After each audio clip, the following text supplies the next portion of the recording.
สวัสดีค่ะอาจารย์ฉันชื่อนอรอามิราอาชิกินนามสกุลมุฮัมมัดนาซมันค่ะ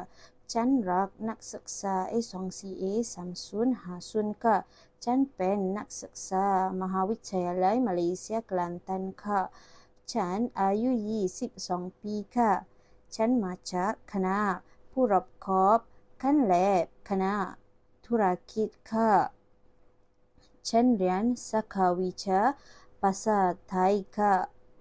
ฉันเป็นนักศึกษาปีที่2ค่ะอาจารย์ที่ปรึกษาของฉันชื่อดร.ซามีนอร์นามสกุลซัมซามิรฉันเป็นห้องเรียนกีบัตค่ะ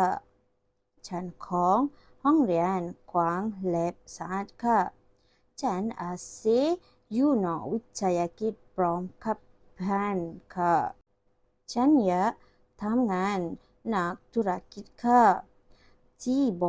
ริษัทอามิราบิวตี้เซ็นเตอร์เบอร์ฮัทค่ะขอบคุณค่ะอาจารย์